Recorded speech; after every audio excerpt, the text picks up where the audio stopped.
Right Honorable Speaker, on behalf of His Excellency the President, President John Dramani Mahama, I have the humble duty to present the Media Fiscal Policy Review of the 2026 Budget and Economic Policy of Government. Mr. Speaker, before I proceed with this Media Fiscal Policy Review, I wish to acknowledge the devastating floods that struck part of our country last month. Right Honorable Speaker, as honorable members will recall, the floods claimed lives, displaced families, destroyed businesses, and caused extensive damage to public infrastructure. Ghana was not alone. Similar floods also affected Nigeria, La Côte d'Ivoire, and Sierra Leone, highlighting the growing flood risk across West African coastline and the effect of climate change. Mr. Speaker, government responded to the exercise on the direction of His Excellency and construction of critical drains in the affected areas. Mr. Speaker, His Excellency the President has directed the Ministry of Works, Housing and Water Resources to develop a comprehensive and permanent solution to flooding in Accra and other flood-prone areas across the country. The necessary funding for the implementation of this permanent solution will be provided in the 2027 budget and the medium term. Mr. Speaker, I stand before this House with a deep sense of pride and confidence, born out of strong performance in the last 1.5 years in the management of the Ghanaian economy. Right Honorable Speaker, this confidence is grounded in sound policy, in evidence, in measurable performance, and in credible data, and most importantly, in the lived experience of Ghanaians who endured a profound economic crisis and are now standing on firmer ground. Mr. Speaker, Section 28 of the Public Financial Management Act 2016, Act 921, requires the Minister for Finance to present to Parliament a media fiscal policy review not later than 31st of July of each year. Right Honorable Speaker, I'm here in fulfillment of this legal and constitutional obligation. Mr. Speaker, today I am not here to seek a supplementary estimate. The 2026 appropriations remains unchanged. Right Honorable Speaker, however, we are undertaking a strategic realignment of expenditures within the existing appropriations. Mr. Speaker, government also affirms the following macroeconomic target for 2026. Overall GDP growth of at least 4.8%. Non-oil real GDP growth of at least 4.9%. Mr. Speaker, NDI inflation of 8% plus or minus 2%.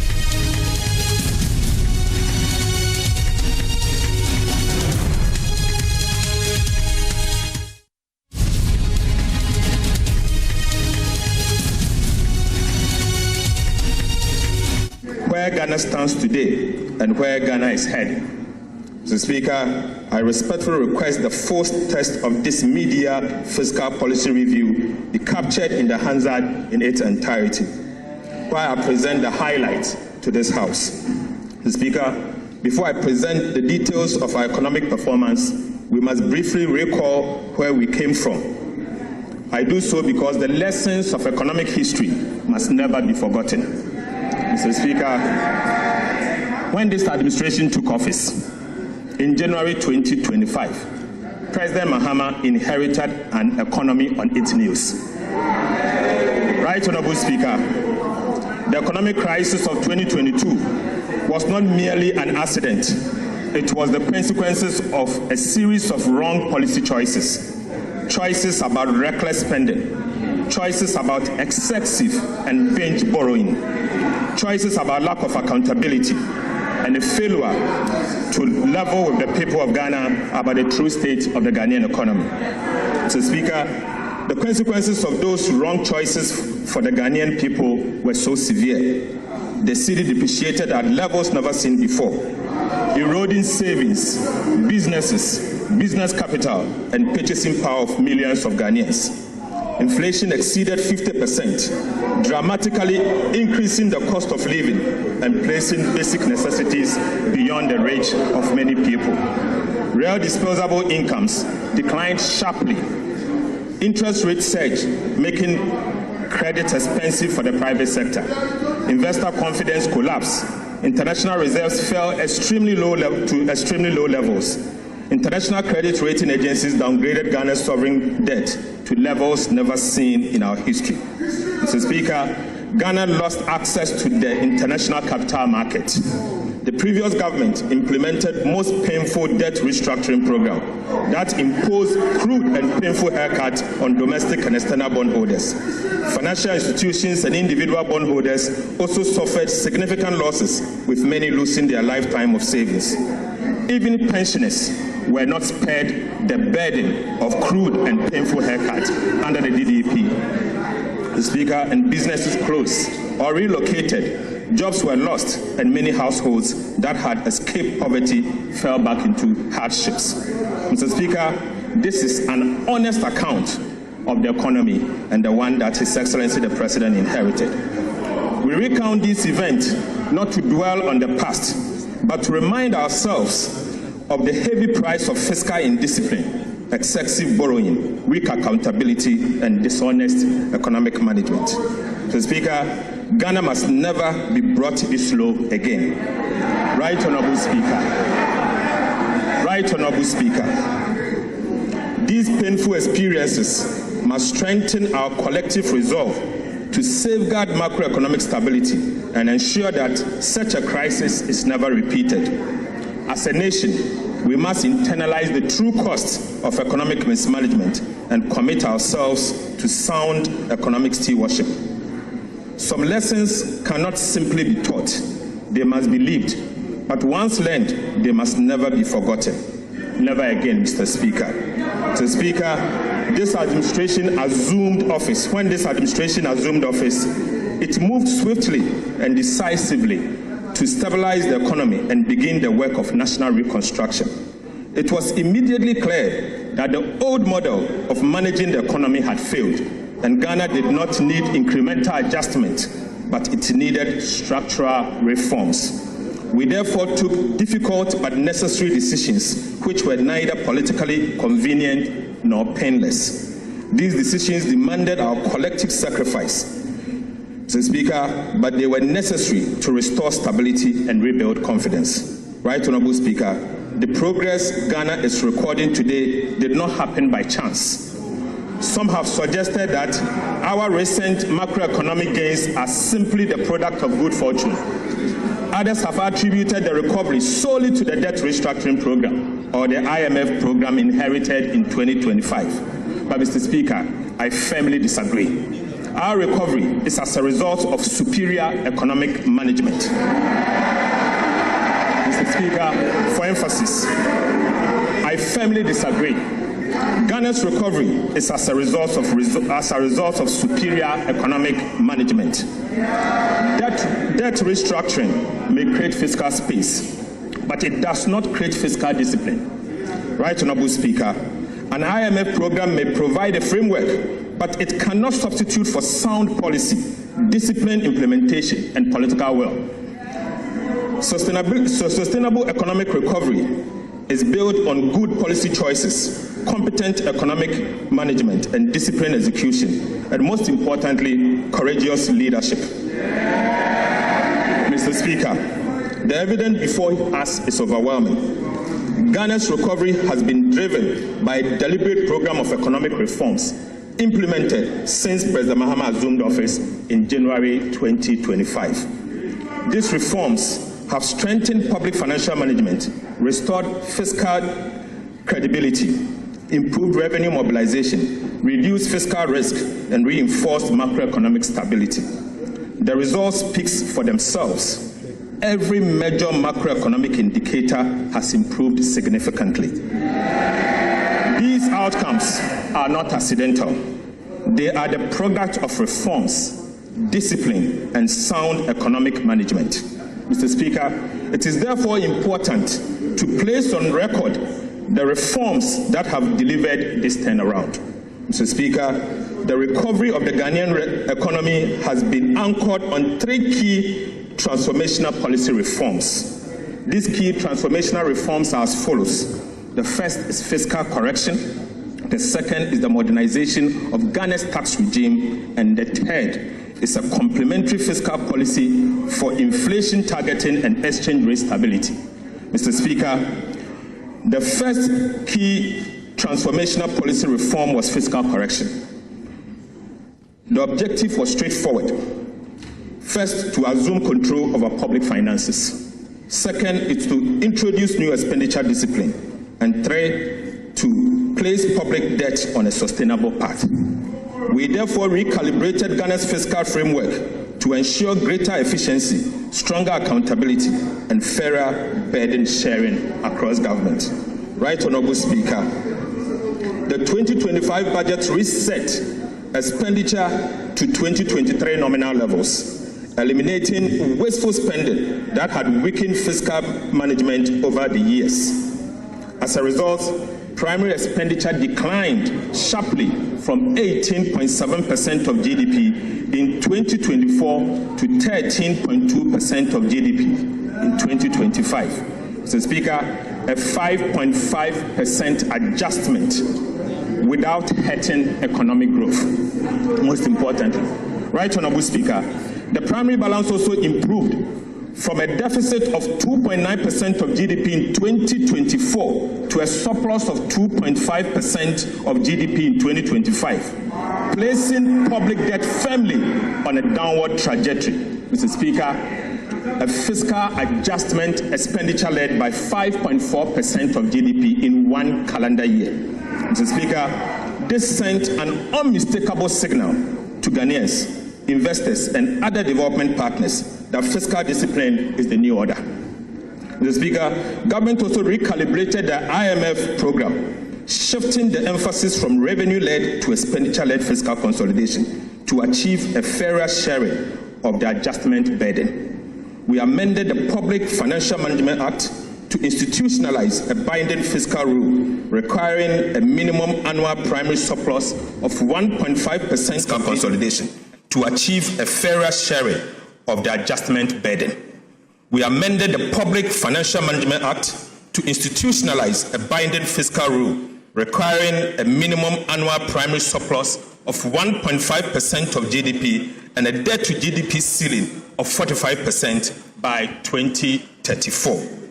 These reforms signaled that fiscal discipline would no longer define, fiscal indiscipline would no longer define the Ghanaian state.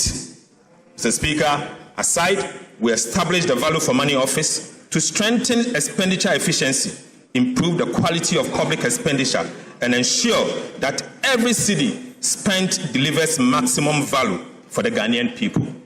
We established the Fiscal Council to strengthen fiscal oversight, transparency, and accountability. We undertook a comprehensive audit of government payables to eliminate irregular obligations. We also enforced expenditure control. Government amended the Public Procurement Act to require commitment authorization before procurement. Mr. Speaker, this reform firmly linked procurement to approved budget and restored discipline to public expenditure management across the government. Right Honourable Speaker, for the first time, state-owned enterprises are now bound by the commitment authorization, restraining them from spending beyond their means. Mr. Speaker, over the last 10 years, liabilities of state-owned enterprises have added the equivalent of about 3% of GDP to Ghana's public debt every single year. Mr. Speaker, this occurred because state-owned enterprises failed to honor their contractual obligation, compelling government to assume and settle those liabilities. This contributed to the sharp rise in Ghana's public debt. As a result, Mr. Speaker, the resources that would have financed critical infrastructure were used to pay those SOEs' debt. This is part of the reason why Ghana's debt grew unsustainably without the bridges, roads, or hospitals to show for. Right, Honorable Speaker, what is the point of ensuring that ministries and even Parliament live within their means if state-owned enterprises are permitted to run up liabilities that the taxpayer are ultimately forced to pay? Mr. Speaker, it is therefore important to recognize that Ghana's debt challenge was driven not only by fiscal deficit, but also by the unchecked accumulation of liabilities by state-owned enterprises. This is precisely why the commitment authorization regime would have been meaningless and ultimately ineffective had state-owned enterprises been excluded from its coverage.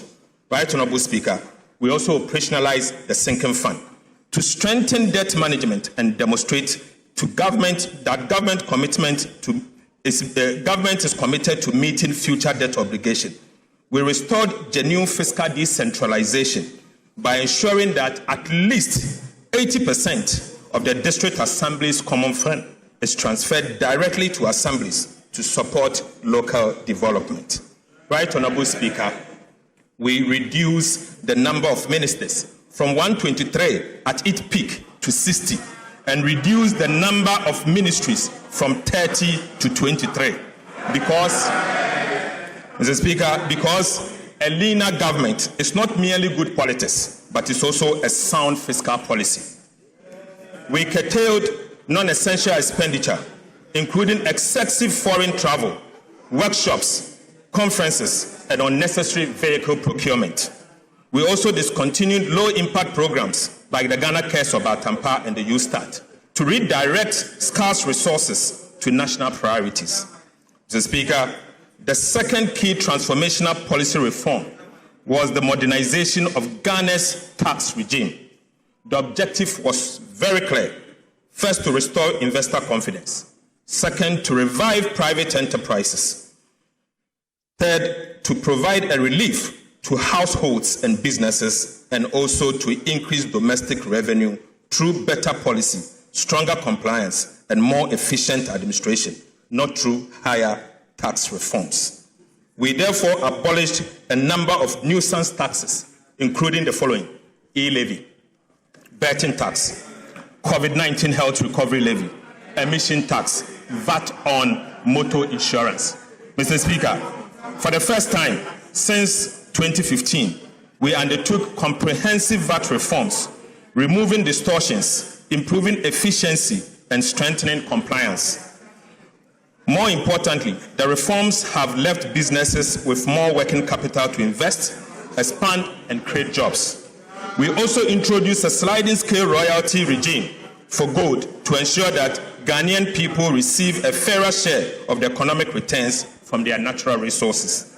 Right, Honorable Speaker, beyond tax policy, we introduced major customs reforms supported by artificial intelligence and other digital technologies to strengthen compliance, reduce leakages, and improve revenue mobilization. Since the introduction of the AI-powered customs reforms, monthly customs revenue has increased by approximately 17%, reflecting stronger compliance, more effective enforcement, and significantly reduced leakages. We also amended the misuse of the tax refund account, ensure that resources intended for legitimate tax refund was no longer used as a slush fund. Mr. Speaker, the results have been remarkable. Despite abolishing multiple taxes and introducing no new tax handle, non-oil tax revenue increased by 0.5% of GDP, from 12.6% of GDP in 2024 to 13.1% of GDP in 2025. Mr. Speaker, simply put, government collected more taxes in 2025 even after abolishing the nuisance taxes, including the e-levy. Right, Honorable Speaker, the lesson here is simple. Better policy, stronger compliance, and smarter administration will always deliver more sustainable revenue than higher taxes. Mr. Speaker, the third key transformational policy reform was the introduction of a complementary fiscal policy to support inflation targeting ensuring exchange rate stability, and building external resilience. Central to this reform was the establishment of the Ghana Gold Board to curb gold smuggling, formalize the gold trade, and ensure that a greater share of Ghana's mineral wealth benefits the Ghanaian people. Through this intervention, Ghana generated an additional $15 billion United States dollars in foreign exchange inflows from gold, significantly strengthening reserve accumulation and supporting exchange rate stability. This single policy measure improved Ghana's current account balance by 6.4 percentage points from a surplus of 1.9% in 2024 to 8.3% in 2025. Mr. Speaker, this represents a 4 times increment of the current account surplus in just 1 calendar year. Mr. Speaker, this was not simply a gold policy. This was a macroeconomic stabilization policy designed to strengthen the city, build external buffers, and restore confidence in the Ghanaian economy. To reinforce these gains, government developed and is implementing the Ghana Accelerated National Reserve Accumulation Policy, GANRAP, with the objective of increasing Ghana's international reserve to the equivalent of 15 months of import cover by end of 2028. In a landmark initiative, Mr. Speaker, government has also reached agreement with large-scale mining companies to purchase 30% of their annual gold production for refinery by local refineries, strengthening domestic value addition and supporting reserve accumulation. Government further amended the Bank of Ghana Act to make inflation targeting a shared responsibility between the Ministry of Finance and the Bank of Ghana, ensuring stronger coordination between fiscal and monetary authorities. Mr. Speaker, economic reforms must ultimately be judged by their outcomes. I now turn to the evidence of what these key transformational policy reforms have delivered for the people of Ghana. Mr. Speaker, the results of the last 8 months demonstrate that disciplined policies, competent economic management, and consistent implementation delivers tangible results. Real GDP growth grew by 6.0% in 2025, the fastest pace of economic expansion since 2019.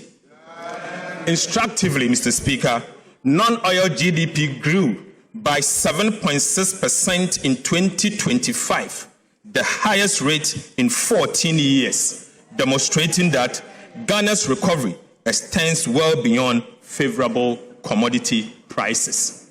Mr. Speaker, the momentum has continued into 2026. Real GDP growth reached 6.4% in the first half, exceeding expectations.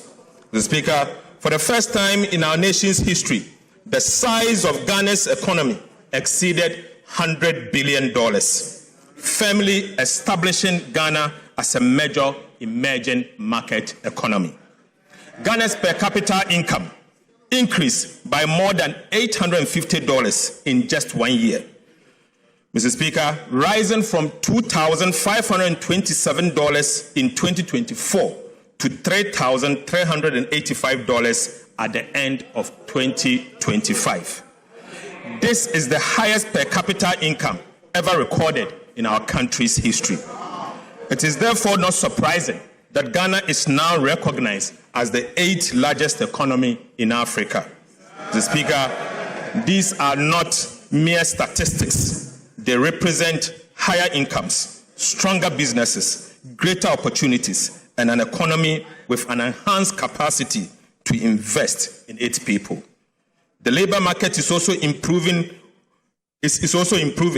Unemployment rate declined from 13.7% during the first 3 quarters of 2024 to 12.8% over the same period in 2025. Multidimensional poverty, which measures deprivation across living conditions, education, health, and employment, declined from 24.9% in Q3 of 2024 to 21.9% in Q3 of 2025. Mr. Speaker, This simply means that about 950,000 Ghanaians moved out of the multidimensional poverty in just 1 year. Mr. Speaker, behind these statistics are the hundreds of thousands of families who now enjoy better living conditions and greater hope for the future. Right, Honorable Speaker, inflation perhaps tells the clearest story of all. Inflation declined from 23.8% in December 2024 to 5.4% at the end of 2025 and remained low at 5.3% in June 2026. Fiscal performance has also exceeded expectations. The primary balance on commitment basis recorded a surplus of 2.5% of GDP as at the end of 2025. By end of June 2026, we had achieved a primary surplus of 0.9% of GDP on commitment basis. We are firmly on track to achieve our end-year target of 1.5% of GDP. Mr. Speaker, prudent fiscal management has also translated into a rapid decline in Ghana's public debt.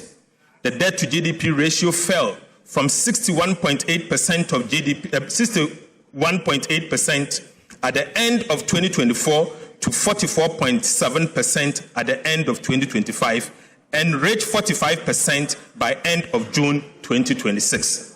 Mr. Speaker, Ghana has therefore already achieved its statutory debt target of 45% of GDP, years ahead of both IMF program timeline and the targeted date established under the Public Financial Management Act.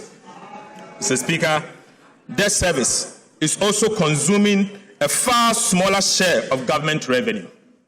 Debt service as a share of domestic revenue declined sharply from 55.7% in 2022 to 28.8% in 2025, freeing up billions of cedis for schools, hospitals, roads, and other national priorities.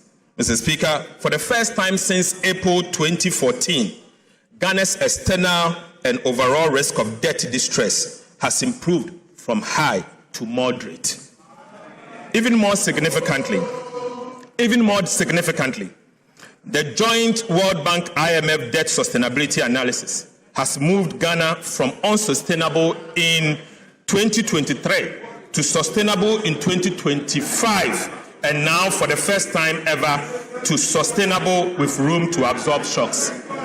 Honorable Minister, please, First Deputy Speaker to take the chair.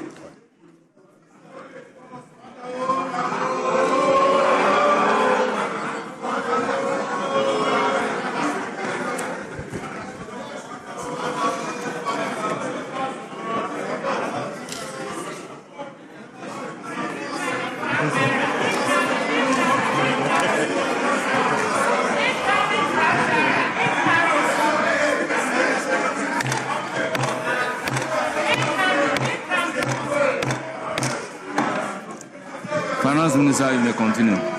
Mr. Speaker, interest rates are singing from the same hymn book. The 91-day Treasury bill rate, a benchmark for the cost of short-term borrowing in Ghana, declined from 11% in December 2025 to 5.73% in June 2026, representing a 536 basis point reduction. The 182-day Treasury bill rate also fell from 12.52% to 7.69%, down by 483 basis points.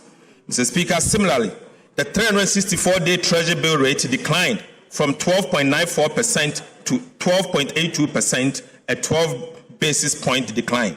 And across the entire yield curve, average decline was 344 basis points. 2 years, 3 years, and 5-year government bonds are now trading within the range of 11% to 12.6%, compared with about 20% a year ago. Right, Honorable Speaker, monetary policy rate has also declined by a cumulative 1,300 basis points, from 27% in January 2025 to 14% in July 2026. Mr. Speaker, these are not merely lower interest rates, they are lower borrowing costs for households and businesses, creating room for entrepreneurs to invest, expand, and create jobs. We have also made significant strides on the external front. The current account recorded a surplus of 8.3% of GDP in 2025 and has remained strong through the first half of 2026. The cedi appreciated by 40.7% against the United States dollar in 2025, reversing years of sharp depreciation and restoring confidence in the Ghanaian economy. Mr. Speaker, taken together, these results demonstrate that the 2026 budget is firmly on track. The targets we set at the beginning of the year were not aspirational.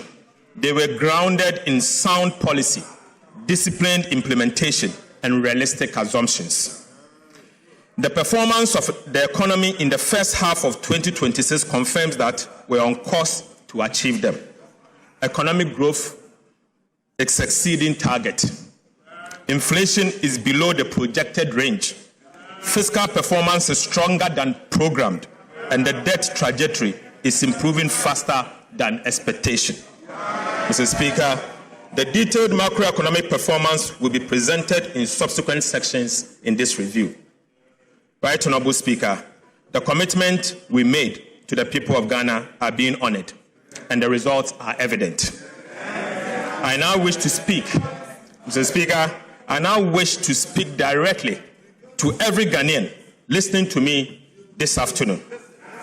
To the market trader whose purchasing power has improved because inflation has fallen. To the entrepreneur who can now borrow at lower interest rate to expand their businesses.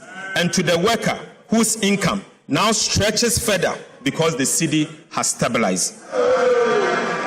These improvements are not abstract statistics. They are the dividend of sound and competent economic management. We recognize that the sacrifices required to restore the economy were significant and that many households continue to face challenges. But we also know that the foundations of Ghana's economy are now firmly in place. Fiscal discipline has been restored. Macroeconomic stability has returned. Confidence has been rebuilt. And the institutions needed to safeguard these gains have been strengthened. Under the leadership of His Excellency President John Dramani Mahama, Ghana is not going back. Ghana is moving forward. Mr. Speaker, the government that has delivered these results over the past 18 months has earned the trust to continue implementing the reforms that will secure Ghana's long-term prosperity. Right Honorable Speaker, next week, the Executive Board of the IMF is expected to approve the final review of Ghana's Extended Credit Facility Program, bringing to a successful conclusion the financial bailout IMF program. The Executive Board is also expected to approve a 36-month policy coordination instrument, a non-financing arrangement designed for countries that no longer have and are not expected to face balance of payment needs. Mr. Speaker, the PCI will anchor our next phase of reforms, strengthening macroeconomic resilience, support broad-based growth, and signal our unwavering commitment to sound and disciplined macroeconomic policy. The PCI will support reforms across 6 priority areas. First is to maintain growth-friendly fiscal consolidation. Second is to preserve debt sustainability. Third is to strengthen fiscal transparency and governance. The fourth is to enhance monetary and exchange rate policy framework. The fifth is to reinforce financial sector stability. And finally, to promote economic diversity and inclusive growth. Mr. Speaker, we believe our strong implementation record, together with the successful execution of the PCI, will strengthen Ghana's path towards investment-grade status and enhance our ability to mobilize concessional and development financing for productive public investment.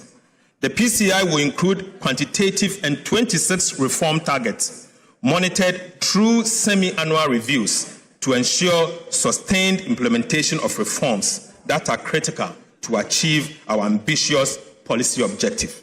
Mr. Speaker, the details of the PCI targets are provided in detail in the media fiscal review document before the House. Right Honourable Speaker, I now turn to macroeconomic performance for the first half of the year.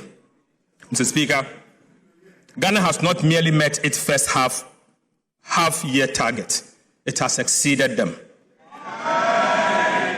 Mr. Speaker, overall GDP growth was 6.4% in the first quarter of 2026, well ahead of the 4.8% full-year target.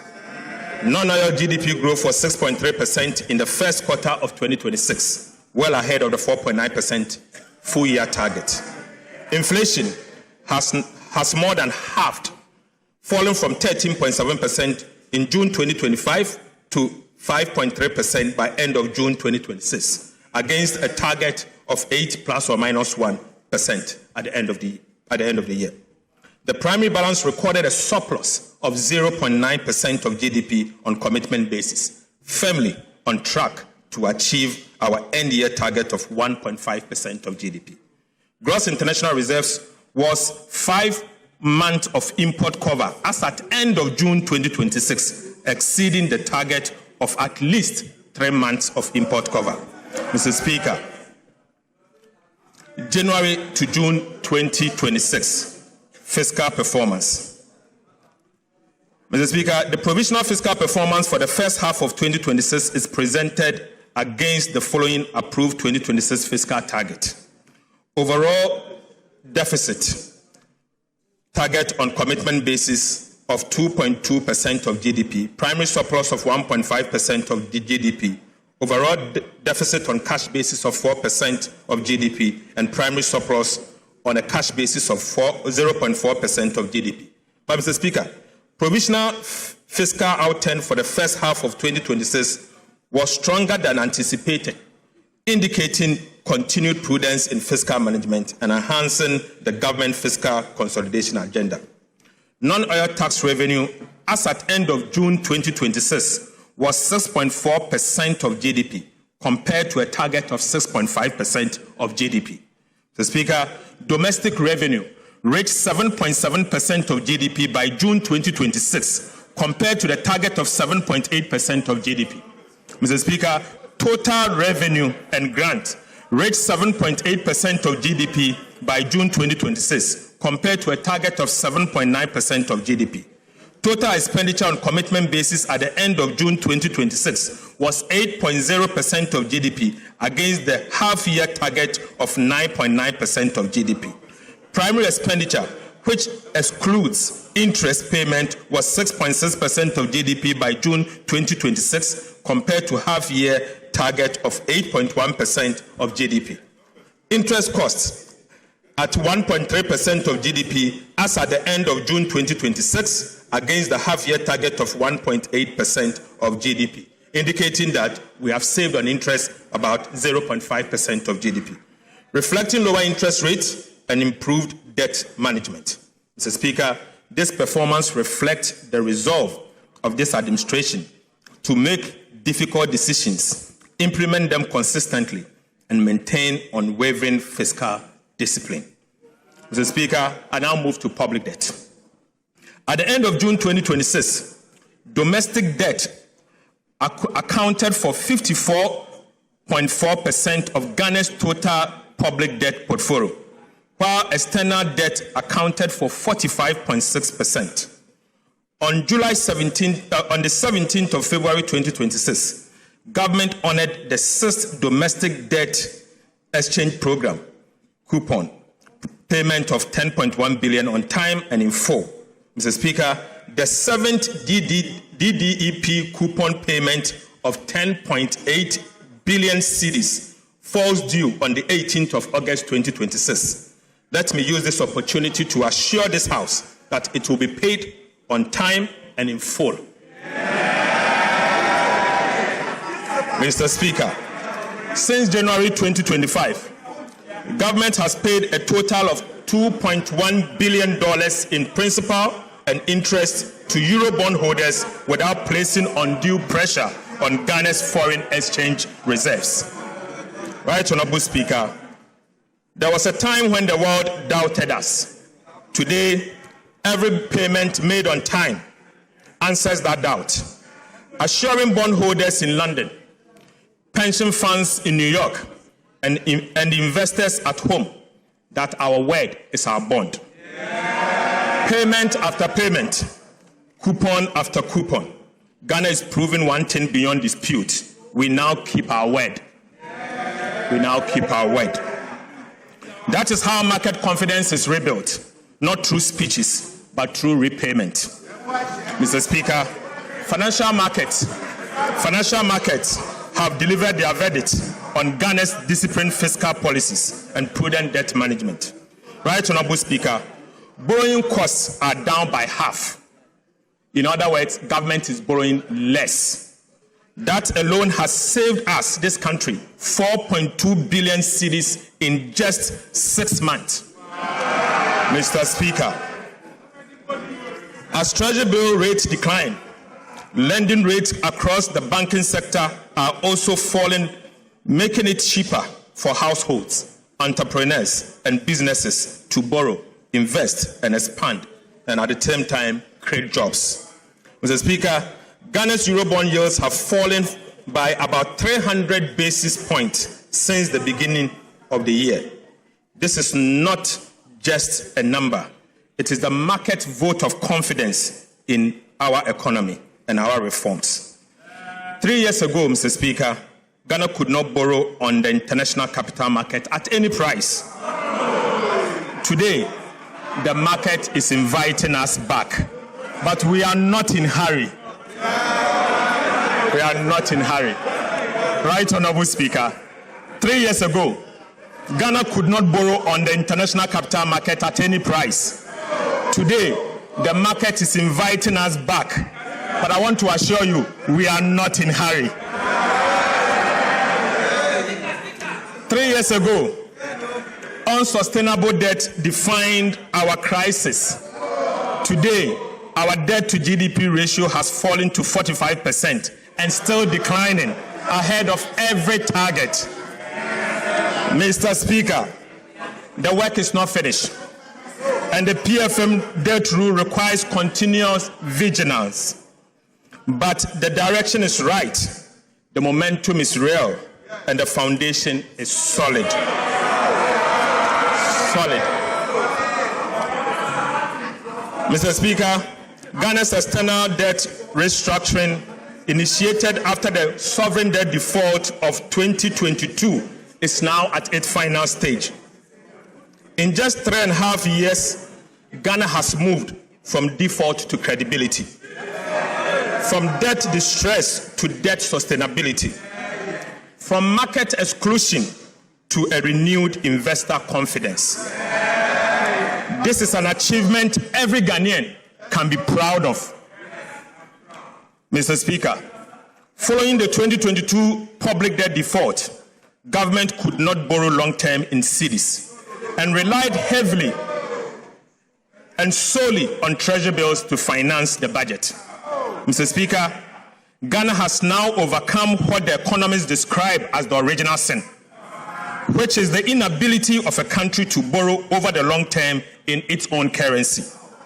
Mr. Speaker, 3 years restriction on new cedi bond issuance introduced as a result of the debt default caused this original sin. Mr. Speaker, in April 2026, Ghana successfully raised $2.7 billion through its first 7-year cedi-denominated bond since the 2022 debt default.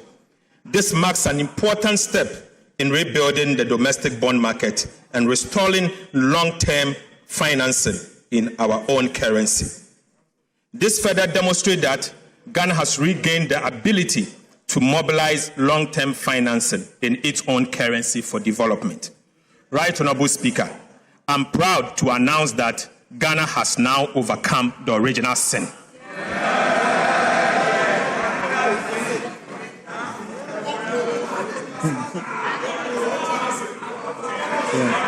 Mr. Speaker, we have overcome the original sin. Whilst I now take you to the sinking fund.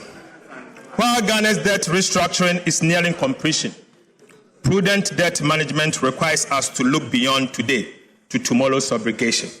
Mr. Speaker, in 2027, DDEP bonds that will fall due is 58 billion Ghana cedis. Another 53 billion Ghana cedis will fall due in 2028. In 2 years alone, Ghana has to repay 111 billion cedis. 111. Mr. Speaker, this is the true Agenda 111. Right, Honorable Speaker? This is the true Agenda 111 Ghana must deal with. Why? Because the DDEP was not designed to solve Ghana's problems. Mr. Speaker, let me take this again. This is the true Agenda 111 Ghana must deal with. Why? Why? Because the domestic debt exchange program was not designed to solve Ghana's debt problems. It was designed to postpone it deliberately, knowingly, and cynically, unfortunately. Mr. Speaker, its architect mortgaged tomorrow to survive today. Mr. Speaker, they had a duty to fix the roof. Instead, they moved the leak to another room and declared the house repaired. Right, Honorable Speaker? Meeting obligations of this magnitude requires advanced planning, not last-minute scrambling. This is precisely why this government has strengthened the sinking fund to set aside money to repay future debt obligations that we inherited. Right, Honorable Speaker, under the 2026-2029 medium-term debt management strategy, we pledge that 7% of non-oil tax revenue, together with proceeds from domestic bond issuance, will go into the sinking fund as a war chest for the 2027 and 2028 maturities. Mr. Speaker, I'm proud to report that today I can report to this House that as at 22nd of July, yesterday, the war chest holds 15.6 billion Ghana cedis. Mr. Speaker, we are on course to accumulate 30 billion cedis in the sinking fund by the end of the year 2026. Right, Honorable Speaker, for your information, this will be enough to repay the 30 billion domestic debt exchange program debt that will fall due in February 2027. Mr. Speaker, brick by brick, city by city, we are building the wall that will meet the wave so that when 2027 and 2028 comes, Ghana will not scramble. Ghana will simply pay back this debt. This is the signal the sinking fund sent to investors, credit rating agencies, and the people of Ghana, making it clear that this government plans ahead, honors its commitment, and manages the public finances better. Mr. Speaker, I now take you to the financial sector. Government acted decisively in July 2025 to restore confidence and stability in Ghana's banking sector by fully recapitalizing the National Investment Bank, the Agricultural Development Bank, and the Consolidated Bank. Mr. Speaker, last week, the Ghana Amalgamated Trust, GATT, completed the full recapitalization of UMB Bank. In addition, government facilitated the full capitalization of the Prudential Bank through a private sector-led approach. Right, Honorable Speaker, UMB and Prudential Bank today stands fully capitalized and prime for business. Mr. Speaker, we want to use this opportunity to encourage individuals, businesses, and institutions to take advantage of the revitalized UMB and Prudential Bank and bank with them. Mr. Speaker, yes. The 2023 Domestic Debt Exchange Program had a significant adverse impact on the Bank of Ghana's balance sheet, substantially weakening its capital and resulting in a negative net equity position. To restore the bank's financial strength, the government and the Bank of Ghana signed a memorandum of understanding on 6 January 2025 to recapitalize the bank over time. Consistent with the commitment in the MOU, and as a result of this government resolve to restore the bank's financial position, government issued a recapitalization bond to the Bank of Ghana of $5.5 billion as cedis to the Bank of Ghana in March 2026 to strengthen the bank's equity base. Mr. Speaker, going forward, the government of Ghana will make annual provision to capitalize the Bank of Ghana until the bank's equity is fully restored, in accordance with the Bank of Ghana Amendment Act 2025, Act 1158. Mr. Speaker, whilst government is helping to restore the Bank of Ghana's capital, the bank itself will undertake a comprehensive operational efficiency review to reduce costs, strengthen financial management, and rebuild its long-term financial sustainability. Mr. Speaker, to implement the Ghana Accelerated Reserve Accumulation Policy, government has significantly reduced the cost of the program from an average of 14.5% of gold purchase to 5%. Mr. Speaker, government is bearing the cost of the program and has accommodated 5 billion cedis in the 2026 budget within the same appropriations. Mr. Speaker, this investment is building an economic war chest to strengthen Ghana's international reserves, protect the cedi, reinforce economic stability, improve investor confidence, and shield the economy from international shocks.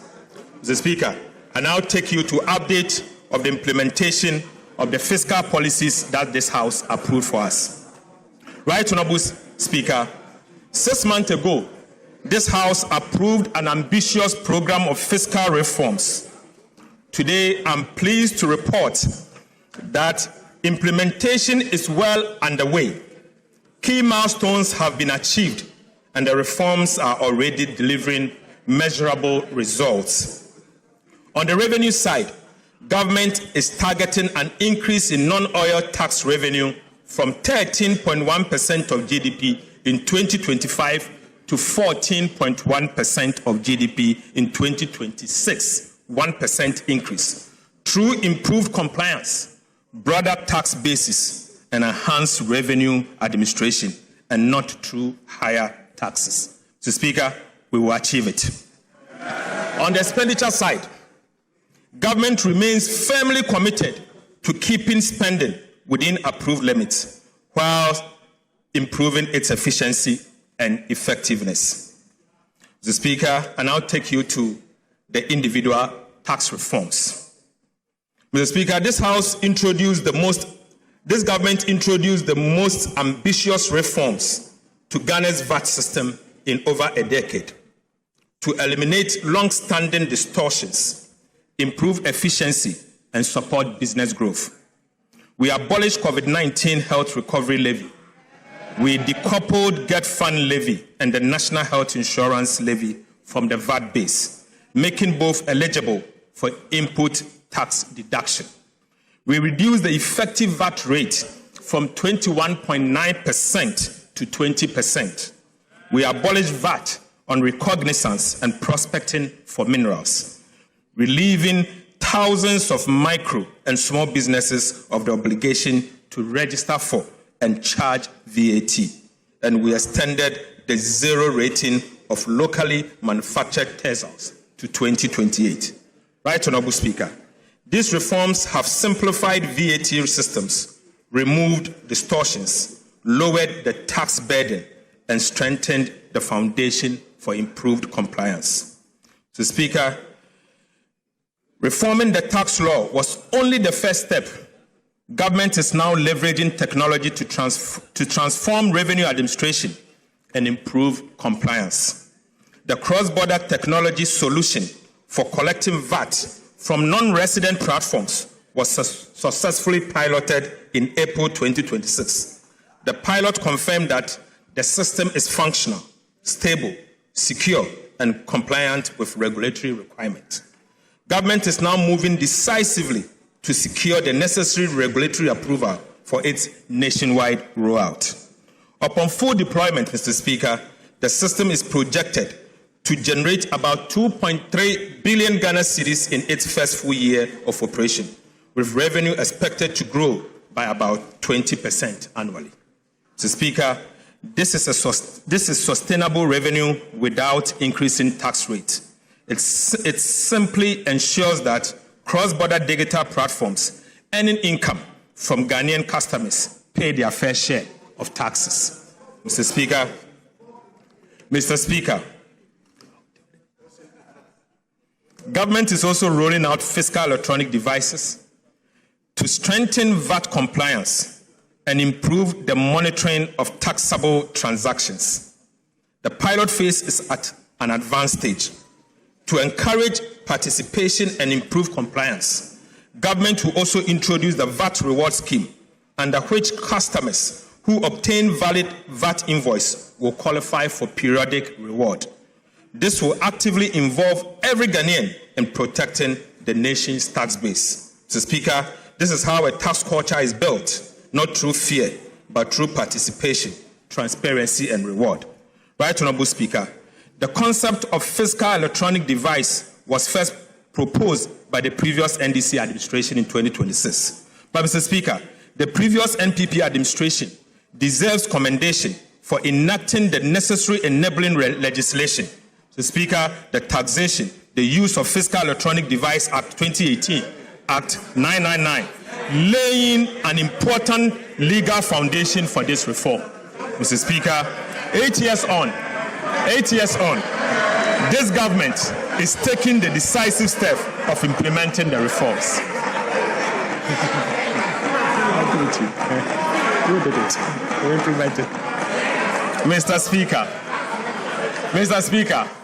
for emphasis, the enabling legislation, the taxation, the use of Fiscal Electronic Device Act 2018, Act 966 was introduced in 2018 by the previous NPP administration. Mr. Speaker, I just want to use this opportunity to commend them. 8 years on, this government is taking the decisive step of implementing the reform.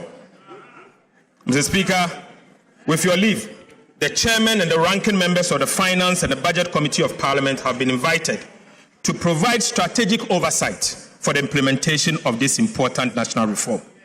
Mr. Speaker, Mr. Speaker, Ghana currently loses an estimated 60% of its potential VAT revenue through non-compliance and systemic inefficiencies. This is unacceptable. Losing 60% of the VAT that you are supposed to collect to develop your country. Mr. Speaker, this is unacceptable.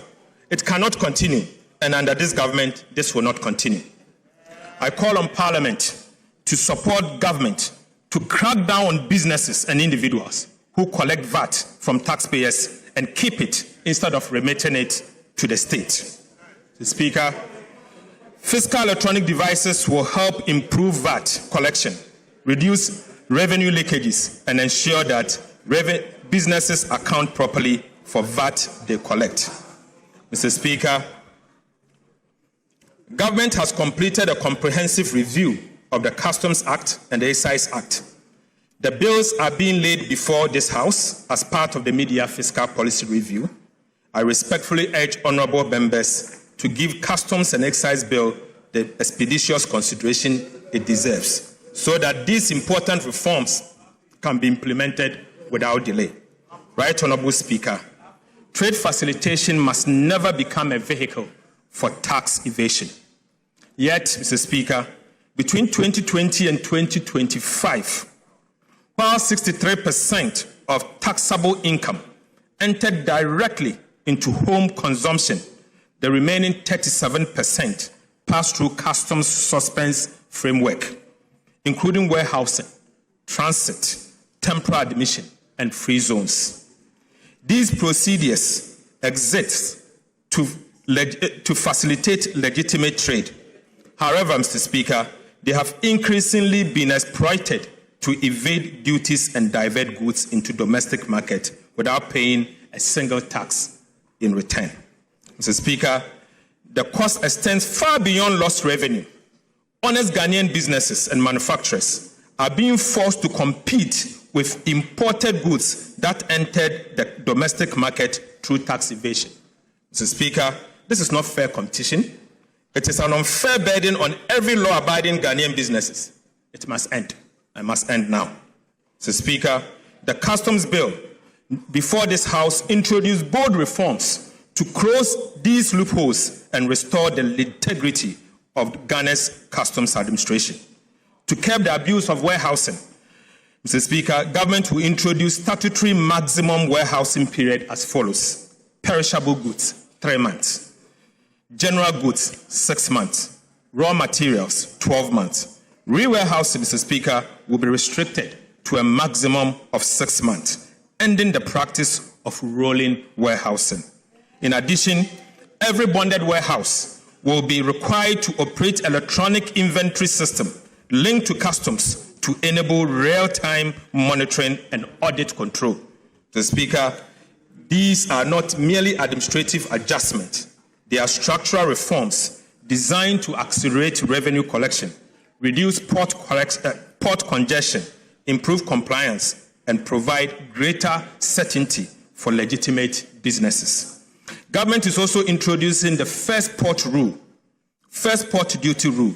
Under this reform, Mr. Speaker, duties and taxes on goods declared for transit will become due at the first port of entry, removing one of the biggest avenues for false declaration and revenue leakages. Mr. Speaker, this simply means, Mr. Speaker, if you are to bring in something and you are to inform the customs official that the goods is destined to say Burkina Faso customs will be at the Tema port to collect their taxes before you move. This will end the practice of Aponchi break. Mr. Speaker, Right Honourable Speaker, appropriate customs to customs arrangement with destination countries will ensure that legitimate transit trade continues seamlessly whilst protecting Ghana's revenue. Right Honourable Speaker, free zones regime was established to promote export-led industrialization, not to serve as a duty-free trading and storage hub. Unfortunately, over the time, that objective has been undermined by abuse of the regime and weak controls over the use of raw materials. Ghana's free zones will once again serve their original purpose: build domestic industry, expand export, and create quality jobs for Ghanaians. Mr. Speaker, government will also strengthen import declaration and valuation by mandating the use of appropriate tax identification number for all importers. Mr. Speaker, downstream petroleum operations have for too long operated with fragmented controls and weak integration into customs systems. Mr. Speaker, bunkering and ship stores regime have consequently become vulnerable to diversion, under declaration and smuggling. This economy can no longer afford these leakages. Mr. Speaker, government would therefore enforce the statutory requirement for bank guarantee on the lifting of refined petroleum products and require product movement to be undertaken by only through approved pipelines and electronically tracked distribution system. Mr. Speaker, Government will also remove the tax exemption on bunkering services in line with international practice to curb smuggling, strengthen compliance, and protect much-needed revenue. Right, Honorable Speaker, I now take you to excise duties. The evidence for reform is equally compelling in the area of excise duties. Analysis of wine and spirit imported between 2023 and 2025 shows a taxable revenue of over 5 billion Ghana cedis. However, about 78%, worth 4 billion Ghana cedis, entered customs procedures such as warehousing and transit. In other words, almost 4 out of every 5 cedis of the potential excise tax based on wine and spirit escaped the tax net. Mr. Speaker, only 1 cedi out of every 5 cedi was subjected to excise duty. That is neither efficient nor sustainable, and this must change. The excise duty bill before this House introduced a comprehensive package of reforms to close these leakages. So, Speaker, we will crack down this leakage. Right, Honorable Speaker, specifically, government will introduce a hybrid excise system combining value-based and quantity-based taxation for wines and spirit to eliminate persistent undervaluation and misclassification and ensure a minimum level of tax is paid regardless of the declared value. So, Speaker, we will review the existing sliding scale excise rates for beer and stout product to better align them with government revenue objectives while preserving the incentive for local production. Right, Honorable Speaker, strengthening compliance through mandatory electronic registration of stockists, a nationwide track and trace system, penalties of up to 3 times the excise duty for tampering, and enforcing the law on requiring bank guarantees, and abolishing, Mr. Speaker, the payment of 20% excise duty on locally manufactured fruit juice. Mr. Speaker, we will abolish the 20% excise duty on locally manufactured fruit juices introduced in 2023. Right, Honorable Speaker, this is to support agro-processing and job creation. Mr. Speaker, I now take you to the Publican AI trade solution. Technology is already transforming customs administration. The Publican AI trade solution was fully deployed in March 2026, and the results has been remarkable. Mr. Speaker, between the pilot phase, January and February, and the full rollout phase, March to 17 July 2026, the Publican AI trade solution increased assessed customs collection by over $300 million, representing 17.5% uplift over the values originally declared by importers. Mr. Speaker, Publican increased the aggregate declared costs, insurance and freight value of imports by approximately 6.3%, but increased the assessed collection by 17.5%. Since deployment, Mr. Speaker, the system has analyzed approximately 366,000 import declarations, nearly 1 in every 4, representing 24%, triggered more than 1 valuation risk indicator, requiring further review by customs officials. Before the deployment of the Publican AI, many of these declarations would have been cleared without scrutiny, leading to substantially revenue losses. Mr. Speaker, the positive impact on customs revenue collection has been massive. Mr. Speaker, in March 2026 alone, Publican increased the assessed collection by 73.44 million United States dollars, representing an uplift of 25.7%. Mr. Speaker, this was followed by additional assessed collection of 51.63 million in April 2026. 72.5 million in May and 55.82 million in June, and 35.17 million for the first 17 days of July. Mr. Speaker, the impact is also reflecting in monthly customs revenue, which has increased from an average of approximately 4 billion Ghana cedis in 2025 to between 5.3 billion Ghana cedis and 5.5 billion Ghana cedis in 2026. So, Speaker, let me take this again. In 2024, an average monthly customs collection was 4 billion Ghana cedis. Today, the average monthly customs collection has moved to 5.3 billion cedis to 5.5 billion Ghana cedis. Despite the significant appreciation of the cedi and no major increase in volumes. So, Speaker, I have included some of the cases identified by the publican system in the media review document. So, Speaker, it is mind-blowing. Right, Honorable Speaker, in each instance, the declared value was only a fraction of the value assessed by the AI publican system. So, Speaker, I now give you update on expenditure measures.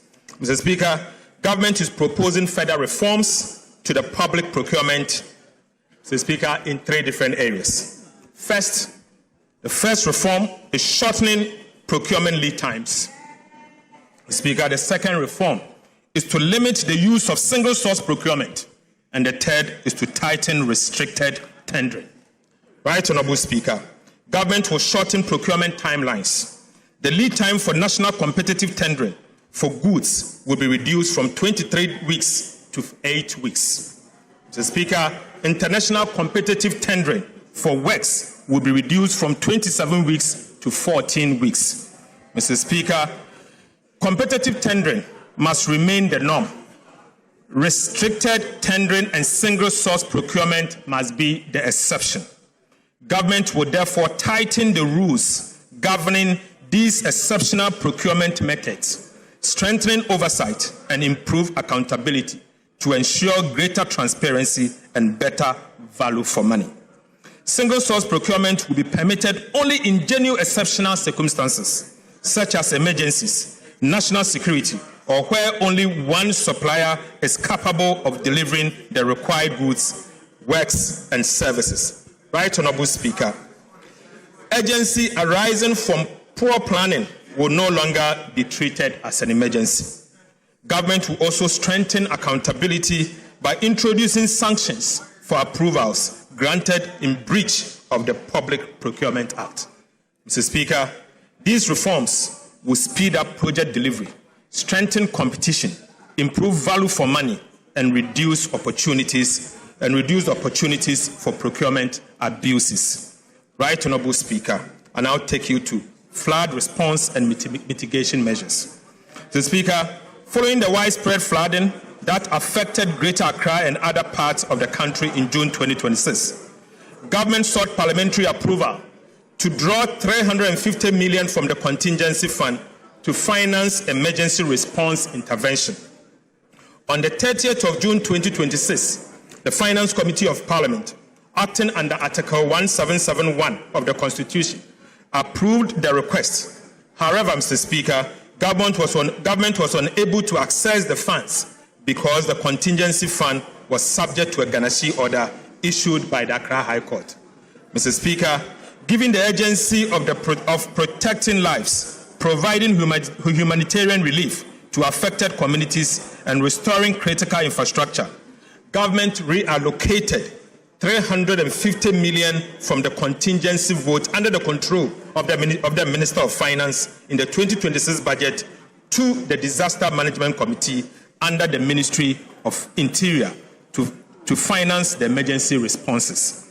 Mr. Speaker, to strengthen flood mitigation efforts across the country, government also reallocated 226 million within the budget of the Ministry of Works and Housing and Water Resources to implement additional flood control and mitigation measures. Mr. Speaker, government is committed to improving urban mobility and providing safe, reliable, and affordable public transport for Ghanaians. To this end, government is reallocating 400 million Ghana cedis for the acquisition of high-occupancy buses to strengthen the fleet of state-owned transport companies, including Metro Mass Transit and the State Transport Company. Mr. Speaker, this intervention will expand public transport capacity, particularly along high-demand urban and intercity routes, reducing long passenger queues during peak hours, and provide commuters with more reliable and efficient alternative to private vehicles. Mr. Speaker, I now take you to the update on key policy initiatives that this House approved. Right, Honourable Speaker, I now report on the implementation on some of the government key policy initiatives during the first half of 2026. First, Mr. Speaker, Ghana's crude oil production declined sharply from 71.4 billion barrels in 2019 to about 36 million barrels in 2025. To reverse this decline, government has introduced investor-friendly reforms that have already secured more than $3.5 billion in new investment commitment from the Jubilee and OCTP partners. Right, Honourable Speaker, these reforms are already delivering results. Oil production has exceeded expectation this year, with Jubilee increasing from a projected 68,000 barrels to about 95,000 barrels per day. Mr. Speaker, while Sankofa is now producing about 28,000 barrels per day. Mr. Speaker, gas production has also increased from 245 million to about 282 million standard cubic feet per day. And, Mr. Speaker, a new agreement with the OCTP partners will increase gas production further to 350 million standard cubic feet per day. Government is also updating the laws governing the upstream petroleum sector to make Ghana more attractive for investment, with a proposed amendment to be submitted to this Parliament before the year end. Right, Honourable Speaker, government remains firmly committed to its gas-to-power strategy, which is replacing expensive light crude oil with cleaner and cheaper natural gas.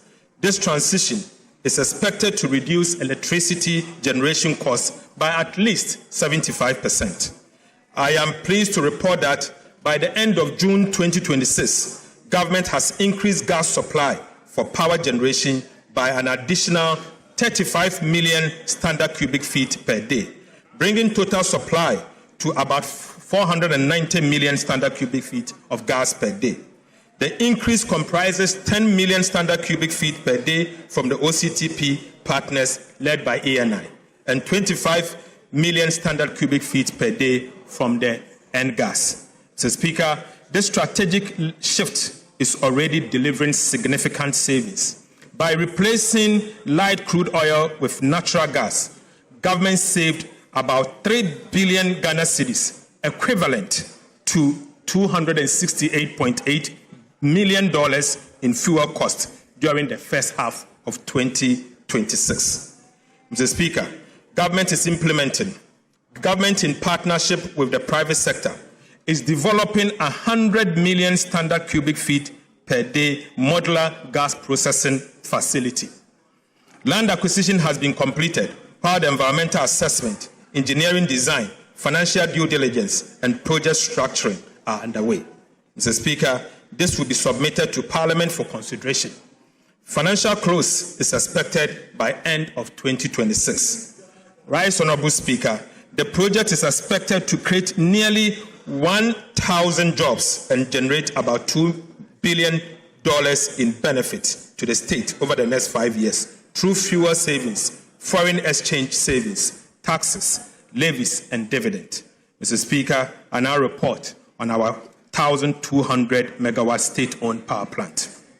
Right, Honourable Speaker, government is also developing a 1,200 megawatt state-owned combined cycle gas-fired power plant at Kafudidi Abrodano in the Commander Edna Egwafo Ebrim municipality. Mr. Speaker, feasibility studies have confirmed the project viability, with environmental engineering and permitting processes progressing steadily. The first 600 megawatt phase is expected to be commissioned in 2028. Right, Honourable Speaker, to reduce costs, government secured the gas turbines directly from GE Vernova, achieving savings of between 35 and 45% compared with third-party procurement. Right, Honorable Speaker, the project will lower electricity generation costs, help reduce electricity tariff by 10 to 20%, and create more than 2,000 direct and indirect jobs during the first phase. Mr. Speaker, I now take you to the big push.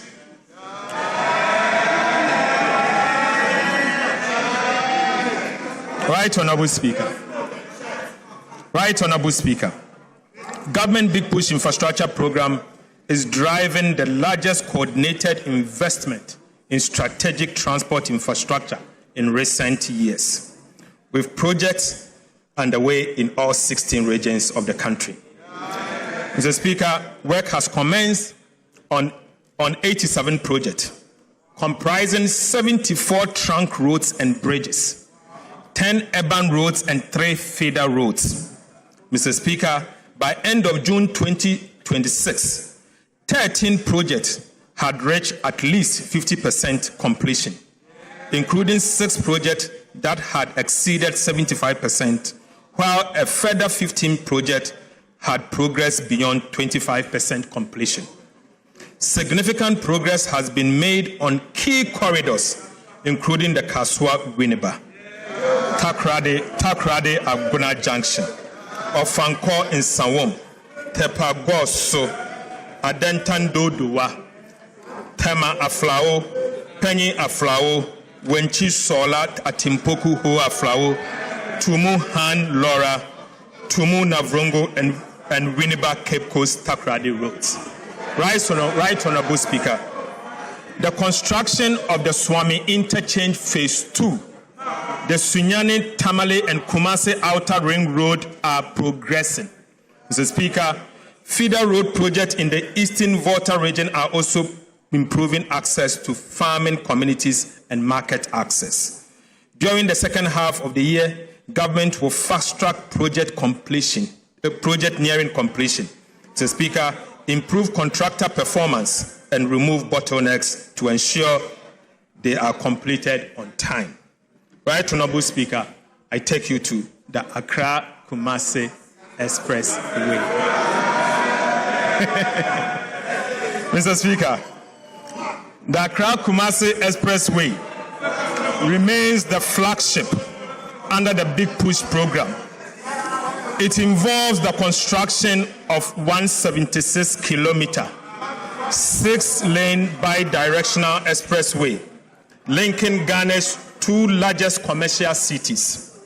When completed, Mr. Speaker, the expressway will reduce travel time between Accra and Kumasi to about 2 hours, improve road safety, ease congestion, lower transport costs, and feature modern interchanges, bridges, intelligent transport system, electronic tolling, emergency response facilities, and rest spots. Mr. Speaker, government has made substantial progress in the project preparation.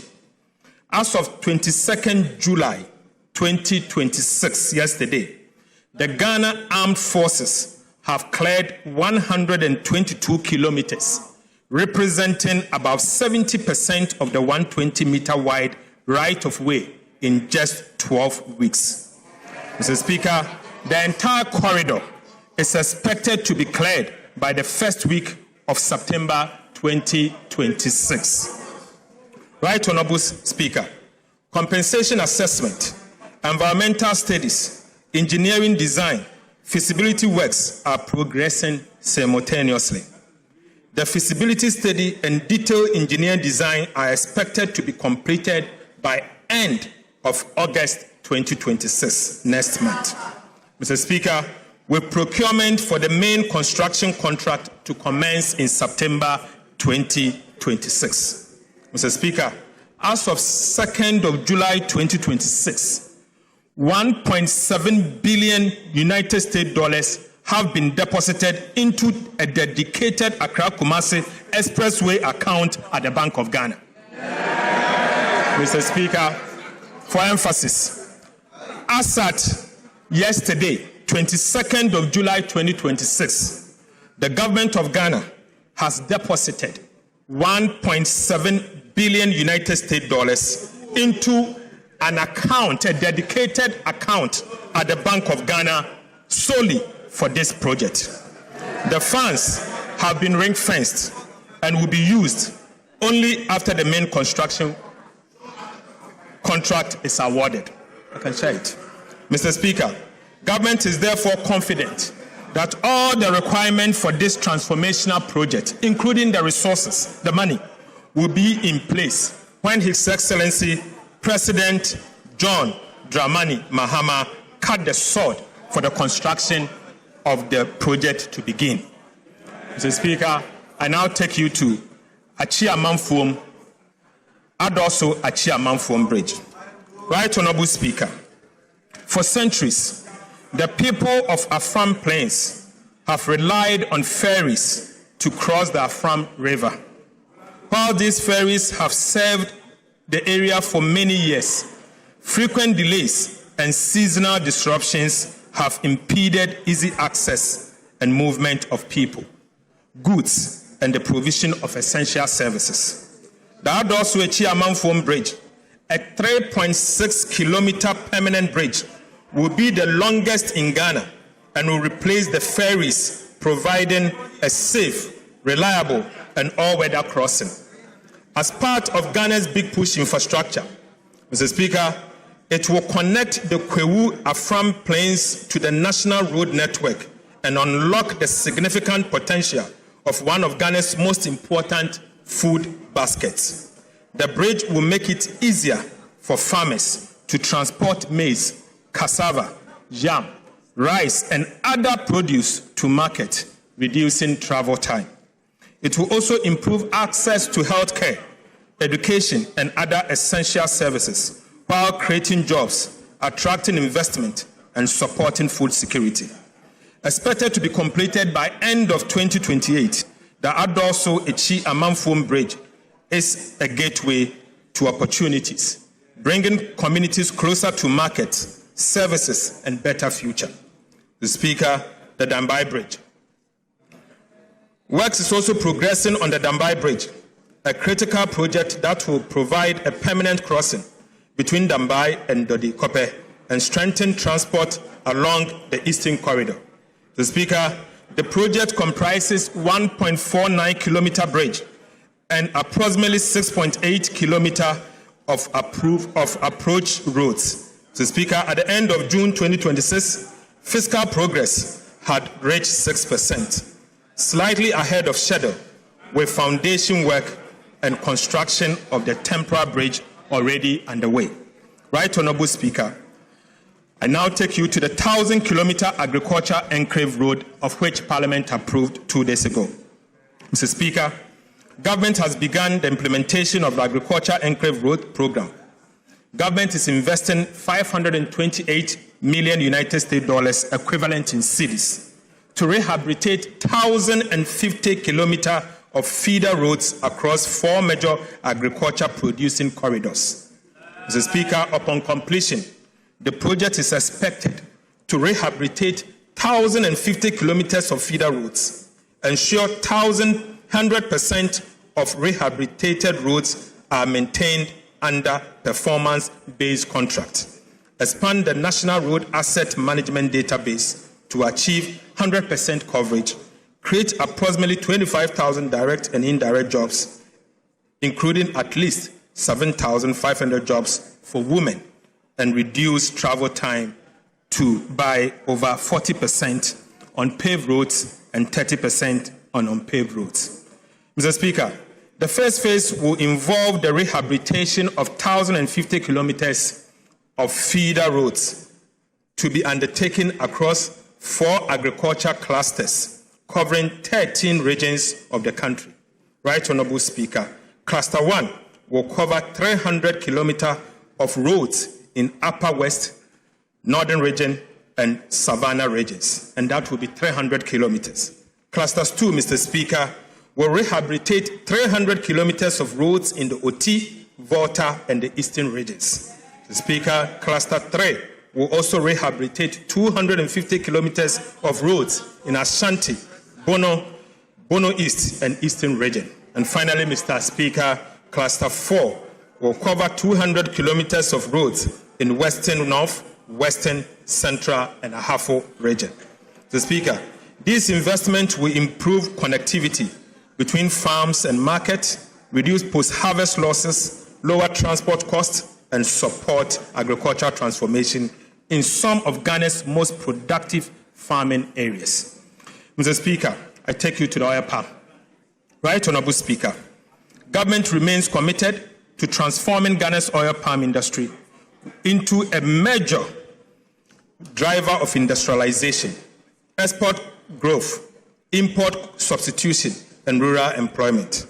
A key pillar of the integrated oil palm development policy is the establishment of a sustainability-compliant oil palm land banks to de-risk private sector investment and accelerate the development of large-scale plantation integrated with smallholder and outgrower schemes.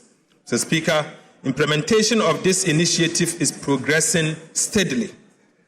The Ministry of Land and Natural Resources, working in collaboration with the private sector and other relevant institutions, have reviewed over 270,000 hectares of land in the Western region. Right Honourable Speaker, drone survey have been completed on over 117,000 hectares, whilst 46,000 hectares have been selected for detailed land use change analysis.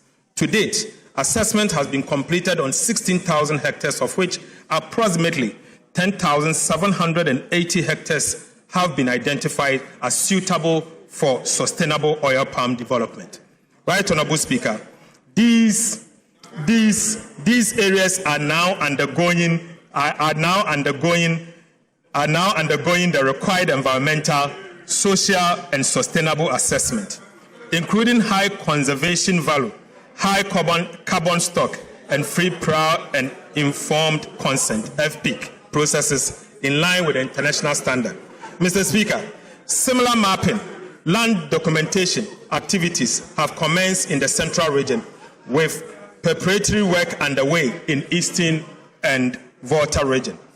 Based on the current assessment, Mr. Speaker, the Western region alone is expected to provide approximately 30,000 hectares of land for the first phase of the development.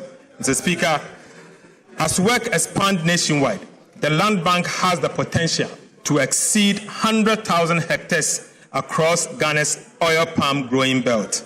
Mr. Speaker, this initiative will unlock significant private sector investment, create over 250 direct and indirect jobs across the value chain, and strengthen smallholder participation, increase domestic crude oil palm production, reduce import dependency, and position Ghana as a leading hub for oil palm processing and exports. Mr. Speaker, government will continue to work with stakeholders to ensure that this program is implemented responsibly, sustainably, and in a manner that delivers lasting benefit to our communities and the national economy. Now listen, Mr. Speaker, government is also finalizing the $500 million United States dollars integrated oil palm development financing agreement with the World Bank for on-lending to the private sector for the development of large-scale commercial oil palm plantation.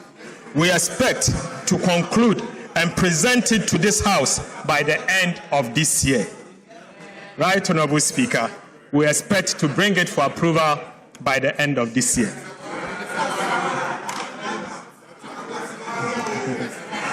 Right Honourable Speaker, as part of Government Feed Ghana program, we have commenced the establishment of the 50 farmer service centers across the country to improve farmers' access to mechanization and extension services. To support this initiative, government has deposited 551 million Ghana cedis into an escrow account at the Bank of Ghana to establish the letters of credit for the procurement of 1,840 units of agricultural machineries and equipment. These include tractors, trailers, power tillers, plows, cultivators, seed drills, sprayers, fertilizer spreaders, and combine harvesters, which will significantly improve farm productivity, reduce production costs, and enhance food security. Mr. Speaker, cocoa sector reforms. Right Honorable Speaker, the cocoa sector remains a cornerstone of Ghana's economy.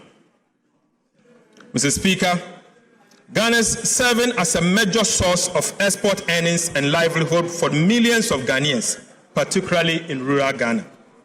Mr. Speaker, since the enactment of the Ghana Cocoa Board Act 1984, PNDC Law 81, the Ghana cocoa industry has undergone significant transformation. To modernize the governance and financing of the sector, government will submit a new Cocoa Board bill to Parliament to repeal and replace the Ghana Cocoa Board Act 1984, PNDC Law 81. Mr. Speaker, the proposed legislation will introduce a new producer pricing mechanism that aligns producer price with movement in international cocoa price, exchange rate development, and other relevant market conditions. We will also guarantee the cocoa farmer not less than 70% of gross free on board price. Mr. Speaker, we will also seek to establish a new financing framework for cocoa purchases and related operations and restore the long-term financial sustainability and operational efficiency of Ghana Cocoa Board. The bill will also ensure that not less than 50% of cocoa beans produced in Ghana is processed here in Ghana. Mr. Speaker, we will also restrain Ghana Cocoa Board from taking part in quasi-fiscal activities. Right Honorable Speaker, Mr. Speaker, these reforms will place Ghana's cocoa sector on a stronger financial footing, improve returns to cocoa farmer, ensure value addition, and position the industry for sustainable long-term growth. Mr. Speaker, I now take you to transforming secondary education and eliminating the double track. Mr. Speaker, the government of Ghana the education remains one of the most powerful investments we can make in the future of our country. Government is therefore taking bold steps to transform secondary education through a $300 million United States dollar World Bank financing. Mr. Speaker, under this $300 million United States dollar World Bank financing initiative, government will undertake 210 major infrastructure interventions across the country. These include, Mr. Speaker, we are building 10 new secondary schools. Right Honorable Speaker, we will rehabilitate 150 secondary schools. Mr. Speaker, we are upgrading 30 Category C secondary schools to become a Category B school. Mr. Speaker, aside, we are also upgrading 20 Category B schools to be part of Category A.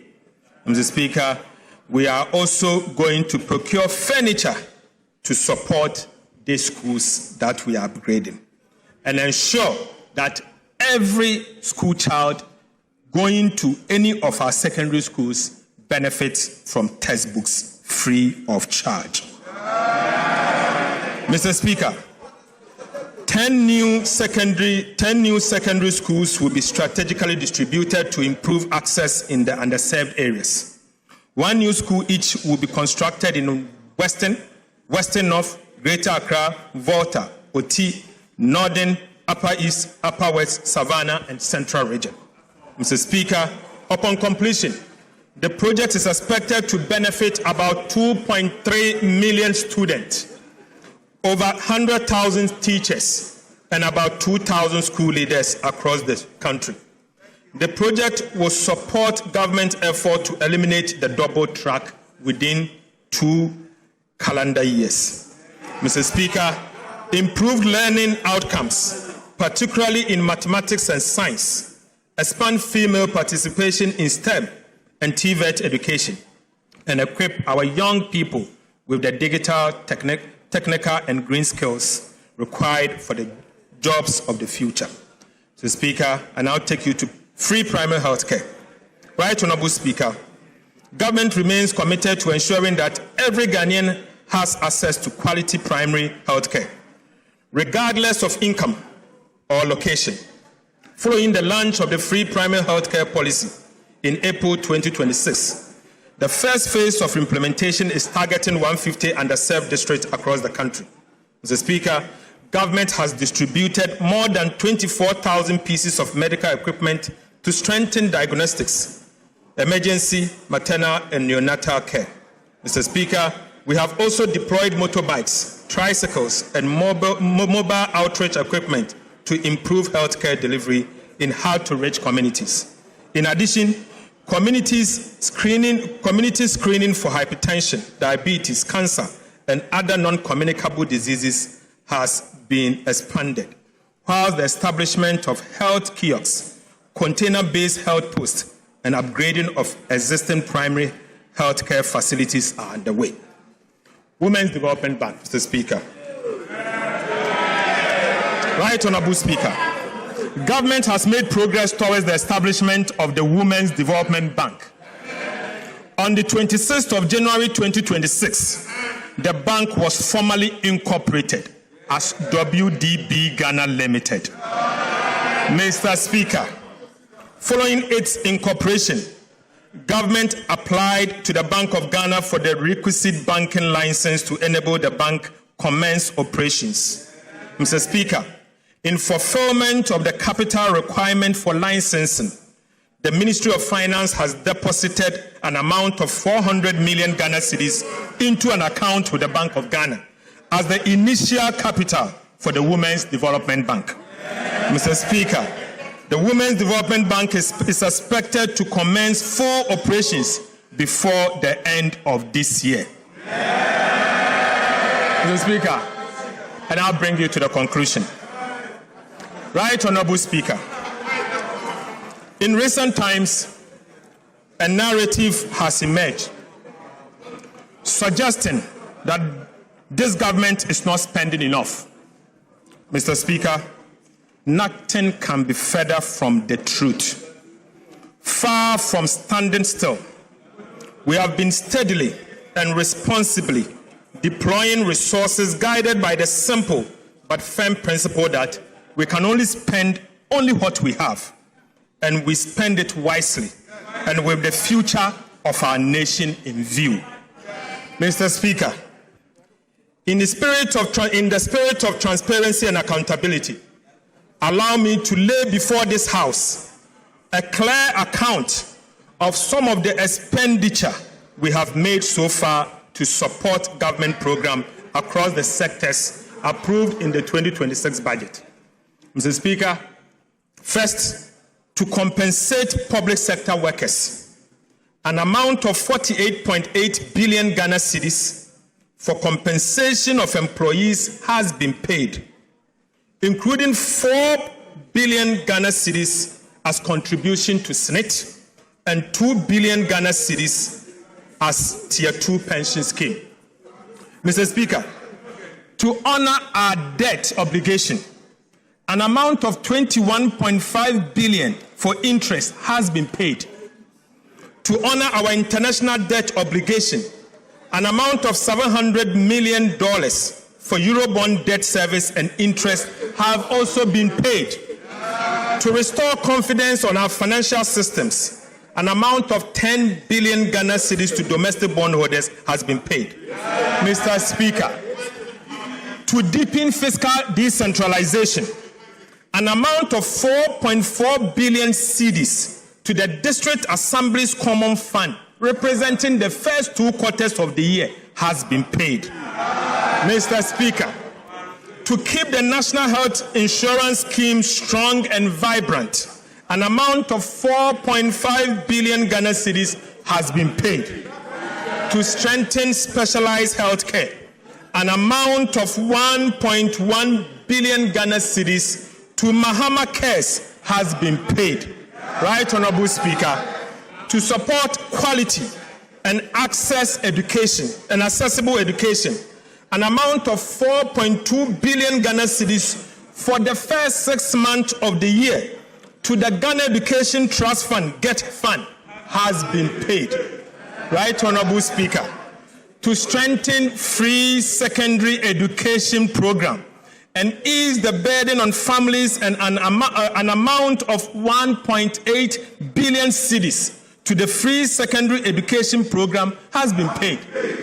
Right Honorable Speaker, to improve road maintenance, an amount of 1.7 billion Ghana cedis to the Road Maintenance Trust Fund has been paid. Mr. Speaker, to support job creation for young people, an amount of 459 million Ghana cedis to the Youth Employment Agency has been paid. Mr. Speaker, again to support petroleum sector, an amount of 961 million Ghana cedis to the Ghana National Petroleum Corporation, GNPC, has been paid. Mr. Speaker, to promote development in mining communities and mining institutions, an amount of 458 million to the Mineral Development Fund has been paid. Mr. Speaker, to keep the light on across the country, an amount of 7.1 billion Ghana cedis to the energy sector for stable power supply has been paid. Mr. Speaker, to clear legacy arrests, to clear your arrest, Mr. Speaker, an amount of 5.3 billion Ghana cedis has been paid to, Mr. Speaker, to give remaining to free compulsory basic education, an amount of 76 million Ghana cedis as capitation grant has been paid. Mr. Speaker, to support the most vulnerable in our society, an amount of 485 million Ghana cedis to LEAP beneficiaries has been paid. Mr. Speaker, to provide nutritious meal and keep our children in school, an amount of 877 million to the Ghana School Feeding Program has been paid. Mr. Speaker, to ease the burden on families, an amount of 46 million for BEC registration has been paid. Mr. Speaker, to remove financial barriers to tertiary education, an amount of 537 million for the no-fee stress policy has been paid.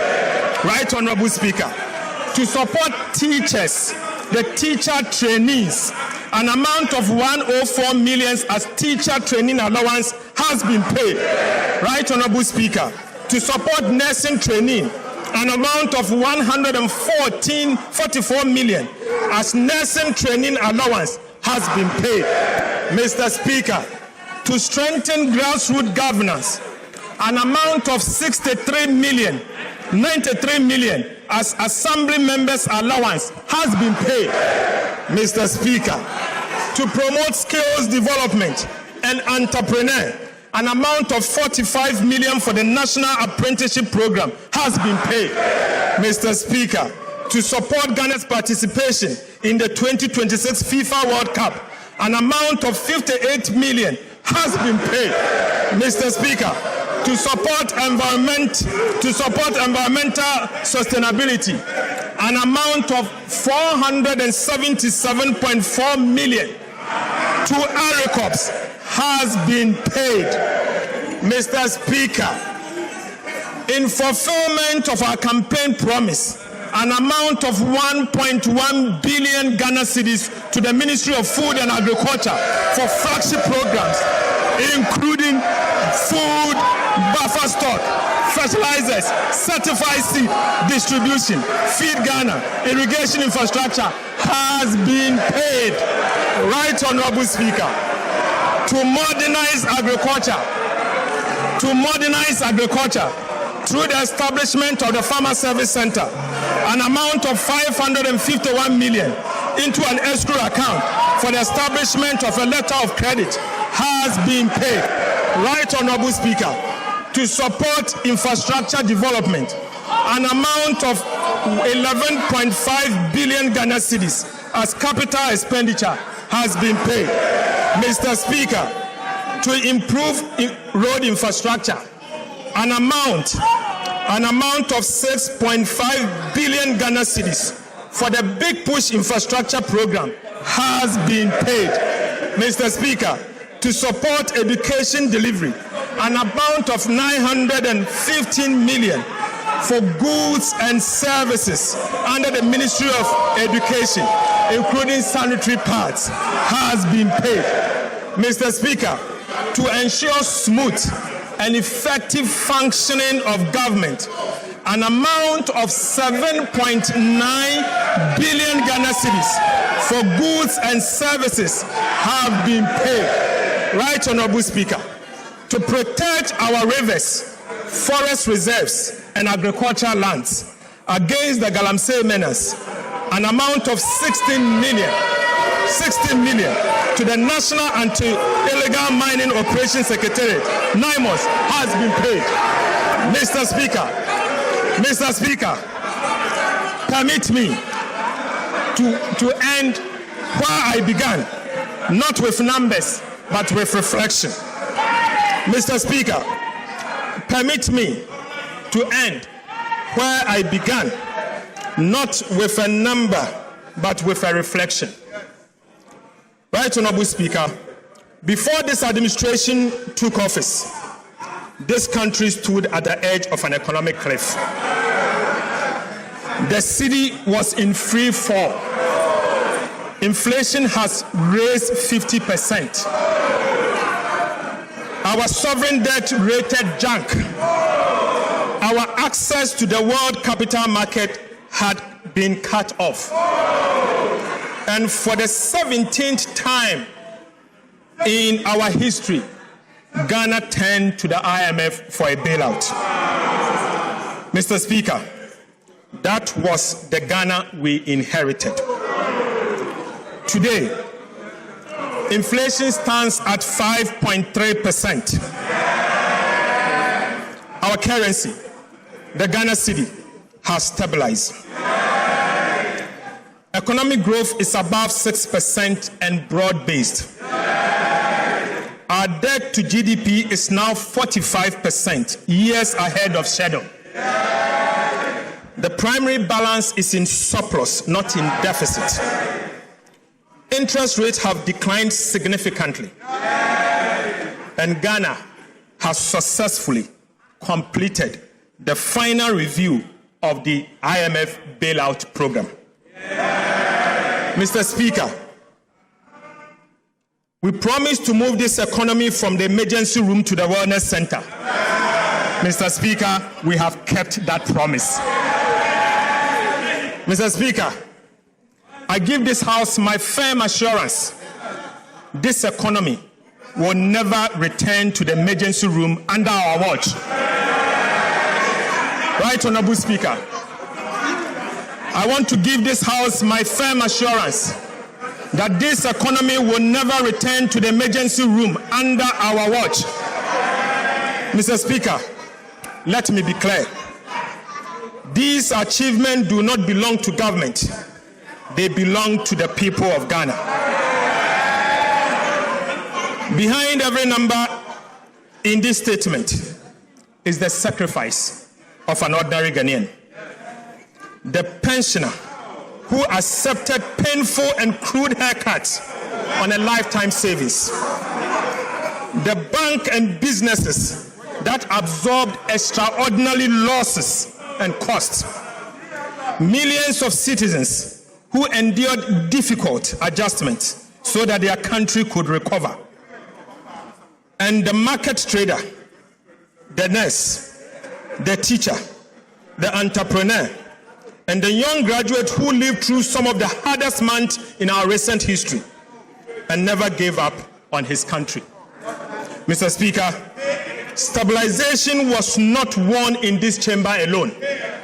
It was won in homes, on farms, in workshops, in marketplaces, and through the patience and resilience of the Ghanaian people. This administration will never take that sacrifice for granted.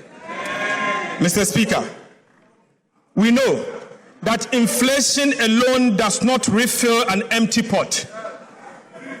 We know that a stronger cedi does not instantly repair a household budget stretched by years of economic mismanagement and crisis. And we also know that there is still a distance between recovery and a relief at the kitchen table. But we also know this, Mr. Speaker, your sacrifice was not in vain. It secures something priceless, a firm foundation for our dear country. And on that foundation, we will build the Ghana we want. Mr. Speaker, to every Ghanaian who endured, to the market woman in Kejitia, the farmer in Busunu, the teacher in Wa, the entrepreneur in Sekendi Takrade, and every young person still searching for the opportunity they deserve, I say, on behalf of His Excellency President Mahama, thank you. Your sacrifice is the reason Ghana is standing today. Your future is the reason we refuse to stop here. Mr. Speaker, let me now speak the hard truth that discipline demands. Right Honorable Speaker, stability is not a trophy to be worn once and displayed forever. It is a garden. It must be tended every single day or we lose it. Ghana has traveled this road before.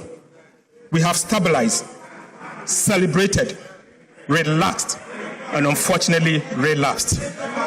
17 times we turned to the IMF for a bailout. We are determined that the 17th time shall be the last. But that determination cannot rest on the shoulders of the government alone. This is my call to every Ghanaian. The gains we have secured are national gains. They demand a national commitment to protect them. Mr. Speaker, it means paying your taxes so that our schools, hospitals, roads are financed increasingly from our own resources rather than by unsustainable borrowings. It means demanding value for money for every cedi of public expenditure and refusing to look away when public resources are wasted. Mr. Speaker, it means holding this government and every government that follows to the fiscal rules we have written into law. Mr. Speaker, fiscal discipline can no longer be a policy of a minister. It must become the culture of our country. Mr. Speaker, stabilization can never be the destination. And stabilization was never the destination. It was only the price of entry. Ghana has paid that price. What comes next is the work that changes life at scale, the work of transformation. Through the new economy that His Excellency President Mahama will unveil, we will build an economy that does not merely withstand shocks, but create jobs, generate wealth, and grow on the strength of what Ghana produces. Mr. Speaker, the true measure of a finance minister is not how much he spends, but how faithful he protects the resources entrusted to him. Right, Honorable Speaker, the true measure of a finance minister is not how much he spends, but how faithful he protects the resources entrusted to him.